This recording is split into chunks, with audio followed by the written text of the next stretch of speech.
अथ पञ्चचत्वारिंशः सर्गः।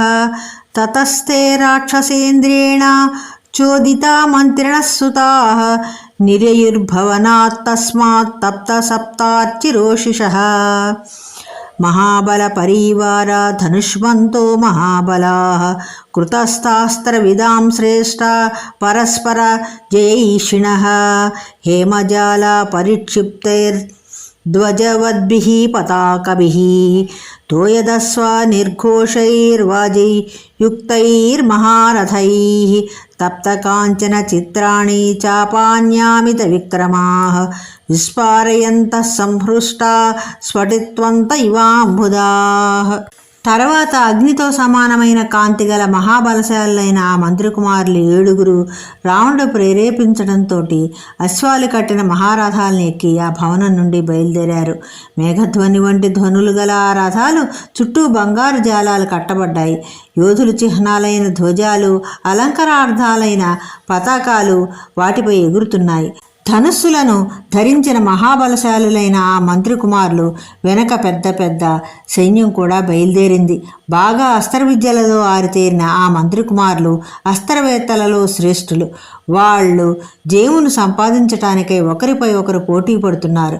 మంచి ఉత్సాహంతో పరిశుద్ధమైన బంగారంతో చిత్రవర్ణాలుగా ఉన్న ధనుస్సులను చరుస్తున్న ఆ మంత్రికుమారులు మెరుపులతో కూడిన మేఘాల్లాగా ఉన్నారు.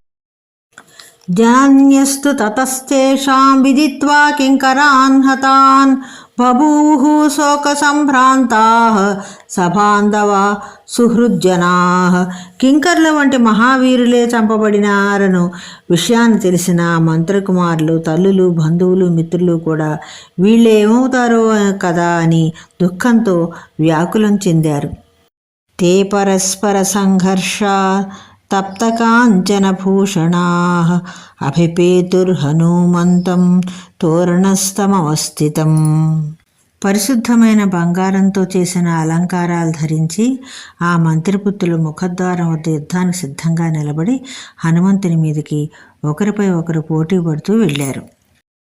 సృజంతో బాణవృష్టిం తే రథగర్జిత నిహస్వనాః వృష్టిమంతైవాంబోధ విచేరుర్నైరుతాంబుధ.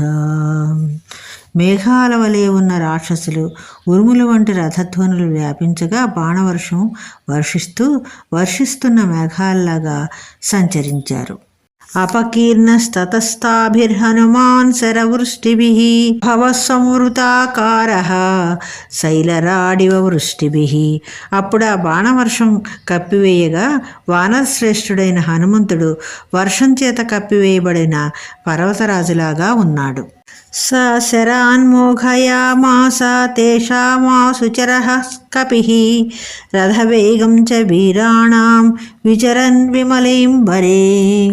అతి శీఘ్రంగా సంచరిస్తూ ఆ హనుమంతుడు నిర్మలమైన ఆకాశంలో తిరుగుతూ వీరులైన రాక్షసులు ప్రయోగించే బాణాలను, వారి రథాల వేగాన్ని కూడా నిష్ఫలమయ్యేటట్లు చేశాడు. తైః క్రీడద్ధనుష్మద్భిః వీర్యోమ్ని వీరః ప్రకాశతే ధనుష్వద్భిర్యథా మేఘైర్మారుతః ప్రభురంబరే. ఇంద్రధనస్సులతో కూడిన మేఘాలతో వాయుదేవుడు ఆకాశంలో ఆడుకుంటున్నట్లు వాయుపుత్రుడైన హనుమంతుడు ధనుషులు ధరించి ఉన్న ఆ మంత్రిపుత్రులతో ఆకాశం నందు ఆడుకుంటున్నాడు. సకృత్వా నినదం ఘోరం త్రాసయస్తాం మహాచమూం చకార హనుమాన్ వేగం తేషు రక్షస్సు వైర్యవాన్. పరాక్రమశాలి అయిన హనుమంతుడు ఆ మహాసేనకు భయం కలిగేటట్లు గొప్ప ధ్వని చేసి ఆ రాక్షసుల విషయాన్న వేగంగా ప్రవర్తించాడు. తలేనాభ్య హనత్ కాంచిత్ పాదైః కాచిత్ పరంతపః ముష్టినాభ్యహనాత్ కాంచిత్ నఖైః కాంచిద్వ్యదారయత్.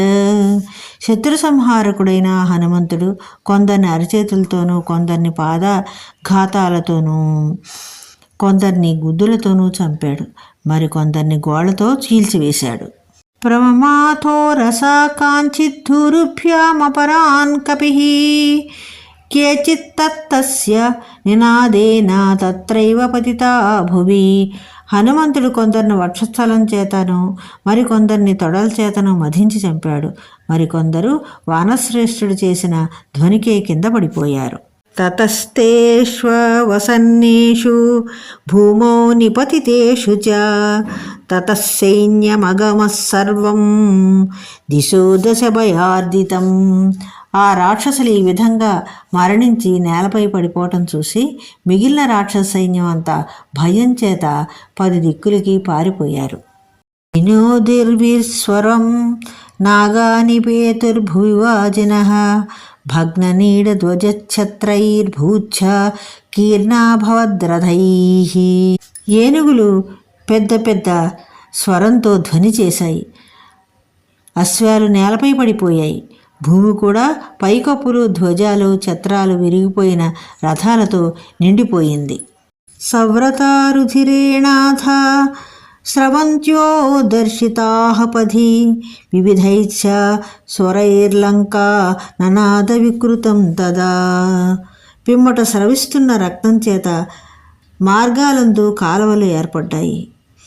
అప్పుడు అనేక విధాలైన స్వరాలతో లంక మారుమోగింది. సతాన్ ప్రవృద్ధాన్ వినిహత్య రాక్షసాన్ మహాబలచ్చండ పరాక్రమః కపిః యుయుత్సురన్యైః పునరేవ రాక్షసైస్తమేవ వీరోభిజగామ తోరణం. ఇత్యార్షే శ్రీమద్ రామాయణే ఆదికావ్యే సుందరకాండే 45 సర్గః. వీరుడు, మహాబలశాలి, తీవ్రమైన పరాక్రమం కలవాడు, వానరశ్రేష్ఠుడు అయిన ఆ హనుమంతుడు అధికమైన బలం గల రాక్షసులను చంపి ఇతర రాక్షసులతో కూడా యుద్ధం చేయాలనే కోరికతో మళ్ళీ ఆ తోరణం దగ్గరికి వెళ్ళి నిలిచాడు.